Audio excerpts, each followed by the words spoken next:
मुख्यमंत्री लाडकी बहीण योजनेच्या लाभार्थीच्या घरी कार आहे अथवा नाही याची तपासणी लवकरच जिल्ह्यात सुरू होणार आहे.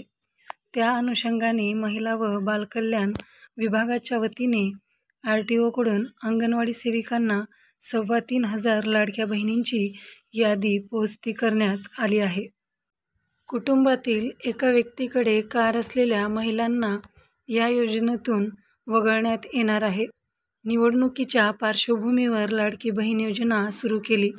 यावेळी अर्ज करताना निकषासंदर्भात हमीपत्र भरून घेण्यात आले होते. ह्या कुटुंबात 4 चाकी वाहन नसलेल्या महिला योजनेसाठी पात्र होत्या. मात्र अर्जाची पडताळणी न करताच सरसकट लाभ देण्यात आला. सरकारने कार असलेल्या लाभार्थींनी स्वयंप्रेरणेने लाभ सोडावा असे आवाहन केले होते. मात्र कमी प्रतिसाद मिळाल्याने आता प्रत्यक्ष लाडक्या बहिणींच्या घरी जाऊन तपासणी केली जाणार आहे. यात सत्यता आढळल्यास लाभ रद्द केला जाणार आहे. विभक्त राहणाऱ्या लाभार्थी महिलांना मिळणार लाभ. कुटुंबातील सासरे, दीर अथवा इतर नातेवाईकांच्या नावावर कार असूनही लाभार्थी महिला आपल्या पती आणि मुलासोबत स्वतंत्र राहत असल्यास त्यांना योजनेचा लाभ सुरूच राहणार असल्याचे महिला व बालविकास विभागाकडून सांगण्यात आले आहे. महिला बालकल्याण विभागाकडे योजनेसाठी अर्ज केलेल्यापैकी मुख्यमंत्री लाडकी बहीण योजनेच्या लाभार्थीच्या घरी कार आहे का याच्या तपासणीला लवकरच सुरुवात होणार आहे. त्या अनुषंगाने वरिष्ठांकडून आदेश प्राप्त झाले आहेत. RTOकडून मिळालेली यादी अंगणवाडी सेविकांना देण्यात आली आहे.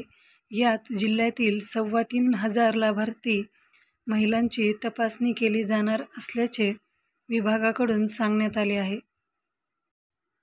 महिला व बालकल्याण विभागाने परिवहन विभागाकडून राज्यातील 4 चाकी वाहन चालविण्याचा परवाना असणाऱ्याची यादी मिळवली आहे.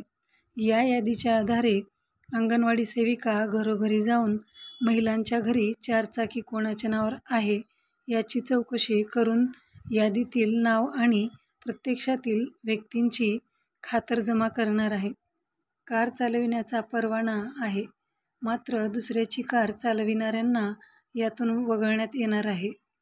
शासनाने लाभ देताना महिलांकडून हमीपत्र भरून घेतले होते.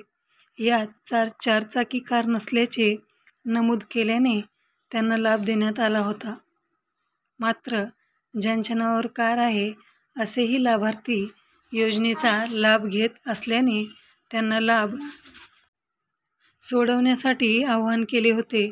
मात्र त्याला प्रतिसाद मिळाला नसल्याने आता प्रत्यक्ष पडताळणीत अशी नावे कमी केली जाणार आहेत.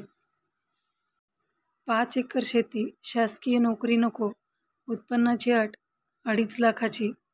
योजनेच्या लाभासाठी अल्पभूधारक शेतकरी, शासकीय नोकरी, 2.5 लाख रुपयांची उत्पन्नाची अट ठेवण्यात आली होती.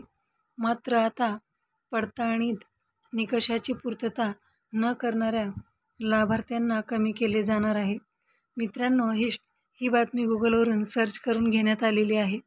आपण जर नवीन असाल तर चॅनलला लाईक करा, शेअर करा आणि सबस्क्राईब करायला विसरू नका, जेणेकरून बातमींच्या नवनवीन अपडेट्स तुमच्यापर्यंत पोहोचू शकतील. धन्यवाद.